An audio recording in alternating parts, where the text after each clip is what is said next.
Alors Saul, ici on est à Ottignies, on est à l'Arbre qui pousse. On va aller rencontrer Aurélie. D'accord.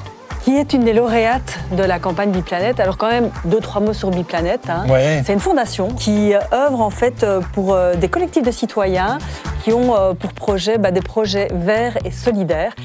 Et toi, tu leur as fait le plaisir d'être le parrain. Complètement. Du bon moment. Du bon moment. Alors ça, c'est vraiment une action qui m'a parlé, en fait, parce que le principe que Biplanète aille vers des projets qui sont en train d'éclore, qui sont en train de développer et de dire, voilà, on vient vous mettre un coup d'éclairage médiatique, on va vous aider dans votre campagne de crowdfunding, on va vous booster pour vous dire d'aller jusqu'au bout du projet et de vraiment les lancer. Donc je trouve ça génial. Et puis c'est incroyable de voir le nombre de projets qui fleurissent autour de nous en Belgique. Donc voilà, j'ai hâte d'aller découvrir ça. Et toi, ton petit engagement à toi par rapport à la planète? J'essaye d'être dans la transmission à travers mes chansons. Il y a quand même toujours une pointe d'écologie. J'ai pas choisi mon pseudo pour rien.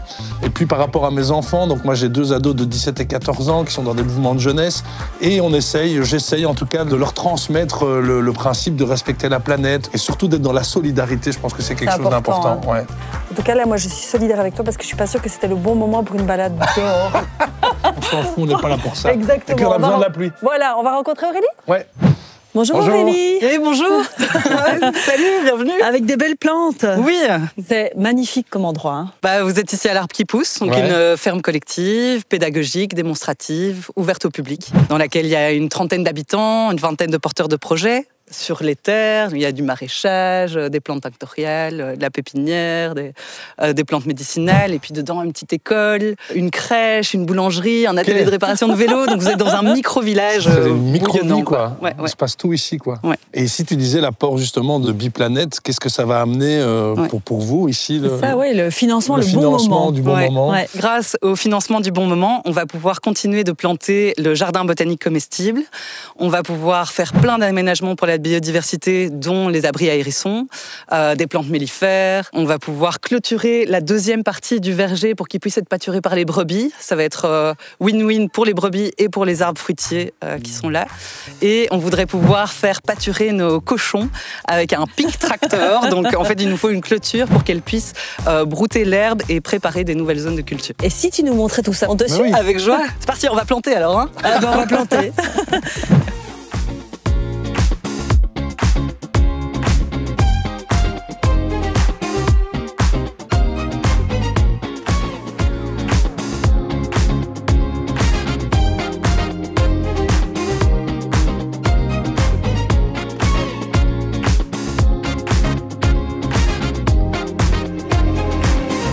Est-ce que tu pensais ce matin, en te levant, Saul, que tu allais planter un arbre aujourd'hui? Mais non, merci Aurélie. Comment j'aurais pu imaginer qu'un Saul allait planter un arbre aujourd'hui? Exactement. C'est magnifique, hein, j'étais trop content. Magnifique endroit.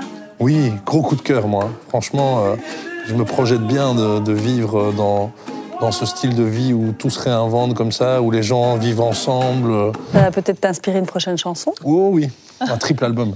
Mais à mon avis, tu vas avoir plein de coups de cœur aujourd'hui. Je n'en doute pas. Moi, je propose qu'on continue notre balade. On a quand même quelques kilomètres à faire. Hein. T'es prêt? Plus trop en plus.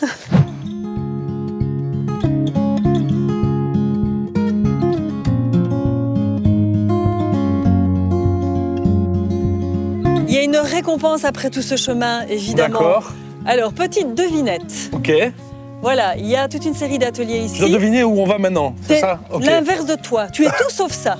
Je te remercie. Rock'n'roll, moi j'espère que je suis un peu... Ah non, rock'n'broll, d'accord, ok. Je suis un peu rock'n'broll, hein. Voilà. Garnissage, ok. Déforme-up, non. C'est l'atelier Rawette. Okay. Parce que tu n'es absolument pas une Rawette, tu fais 1m97, Saul, on est d'accord. 97 et des Rawettes, on et des Rawettes, voilà. Et alors, on va aller voir Tatiana. Avec Tatiana, tout se transforme, tout se répare, rien ne se jette. Magnifique, allez. On y va? On est ici, Tatiana, dans ton atelier. Et peut-être que tu vas apprendre des choses à Saul et à moi-même aussi. Est-ce que tu couds, Saul? Pas du tout. Je brode parfois. Non, si ça peut rire. Je ne sais pas coudre et je suis toujours impressionné parce que je trouve que c'est un talent de coudre. Mais explique-nous un peu ici, c'est quoi le projet? C'est la Réparothèque, c'est ça? Alors, la Réparothèque, c'est un projet qui existe depuis 2023, qui qui est un projet qui est né grâce à la reconnaissance de la gare de Cour-Saint-Étienne comme étant un tiers-lieu rural. Réparothèque fait partie des ateliers Rawet, c'est ça? Tout à fait. Okay. C'est un partenariat avec le 4 quarts. On a ouvert en fait une réparothèque pour que les gens viennent apprendre à réparer eux-mêmes leurs objets du quotidien. Et ici, par rapport au bon moment, c'est pour pouvoir partir sur les routes, c'est ça en fait? Voilà, l'idée c'est de retrouver en fait ces savoir-faire qui sont à la fois utiles, à la fois agréables à faire, et il ne faut pas spécialement un matériel très compliqué, c'est pas forcément des techniques qui sont complexes, et pourtant après ça, nos textiles ils continuent leur vie encore bien plus longtemps, ça permet d'éviter des déchets.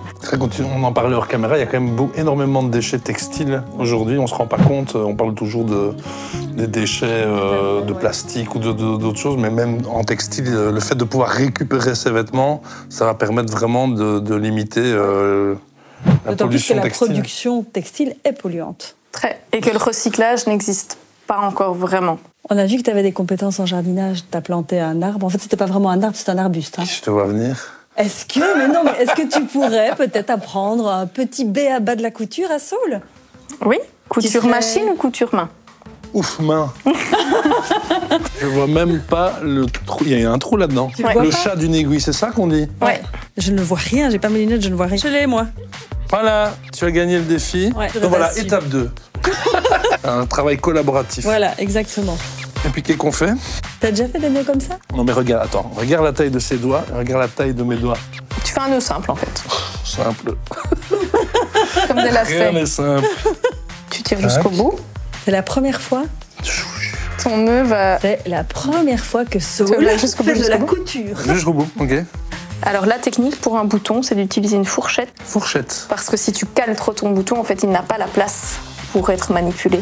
Ok. Et en fait, si tu laisses un espace d'une petite fourchette, ça lui permet vraiment d'avoir un peu de jeu. Ouais. Parce que sinon, le fil casse. Tu as fait ça toute ta vie, tu fais ça trop bien.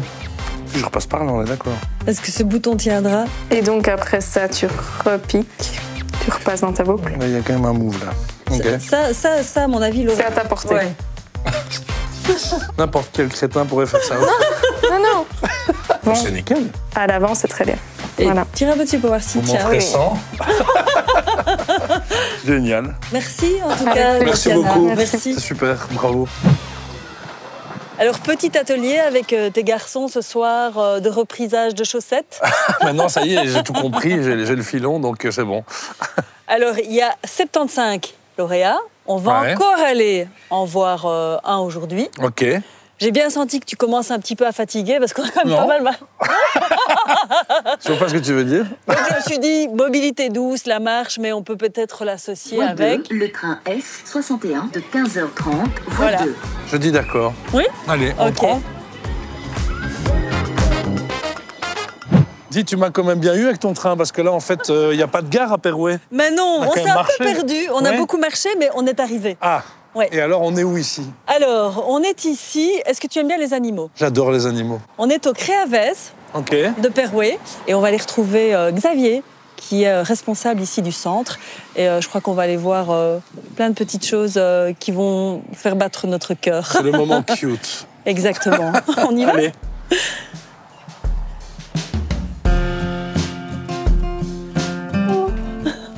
Bonjour Xavier. Bonjour.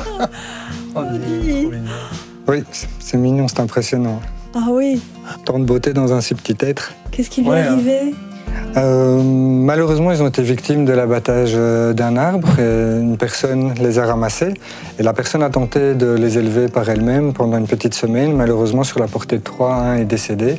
Et donc, ils ont finalement eu le bon réflexe de nous les apporter. Quand il est remis sur les rails, après, tu peux le remettre dans la nature et c'est notre objectif. C'est ça, c'est ça. Les animaux ne restent pas...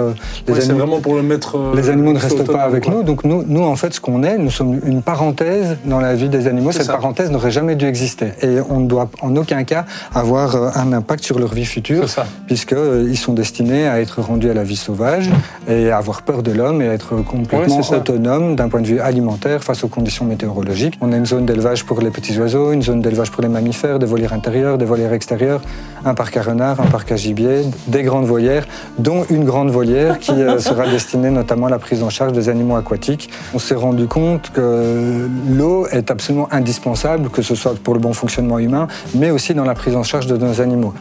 Pour pouvoir les rendre à la nature autonome, on doit travailler sur cette partie aquatique. Alors jusqu'à présent, on a fonctionné un peu vaille que vaille, donc avec nos petites bassines à l'intérieur, les petites coupelles, en extérieur les fameuses coquilles bleues. Et ce n'est pas professionnel de travailler comme ça, c'est très bien, ça fait son office, mais si on veut être performant, on se doit absolument de professionnaliser cette partie aquatique, de s'équiper, d'avoir donc un bassin avec une eau constamment propre pour permettre à nos animaux de retrouver leur imperméabilité et leur mobilité. Alors Saul, ici, je ne vais pas te demander de t'essayer aux soins aux animaux. Voilà, exactement, ce serait trop risqué. Mais par contre, on aimerait bien voir un petit peu ce que tu dois faire comme soin. Tu dois lui donner. Alors, donc ici, c'est de tout jeunes écureuils qui sont arrivés seulement il y a quelques jours chez nous. Et donc, on doit absolument passer par une transition alimentaire, puisqu'il est privé du lait de sa maman. Donc, on va passer à un lait de substitution. Pour être certain qu'il digère bien ce lait, on doit d'abord faire un pansement gastrique une demi-heure avant chaque nourrissage. C'est ce que nous allons faire ici. Ils commencent à déjà bien se débrouiller avec une belle mobilité. Par contre, ils sont encore incapables de se nourrir tout seuls. Ok.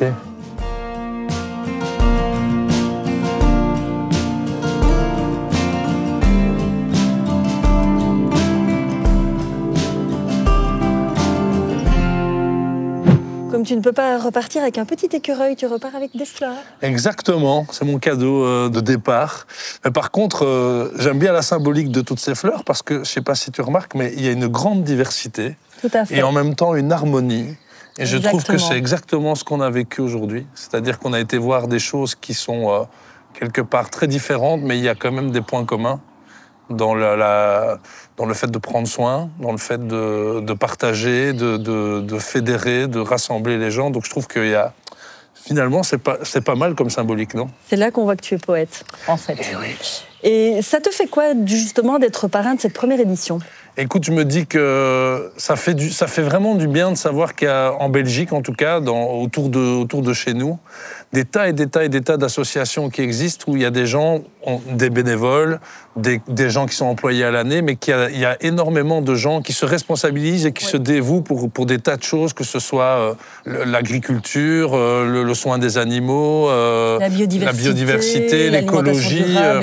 C'est quand même rassurant, je trouve, de voir qu'il y a autant de gens qui sont mobilisés. Voilà. Et donc, c'est une bonne raison pour les aider. C'est le bon moment. Hein? Mais on se retrouve très vite. J'ai l'impression que c'est pas fini, cette histoire. Non, c'est pas fini. Je dois encore t'emmener dans différents endroits. Tu vas voir, ça va être très, très gai. Ça marche. Ciao. Salut.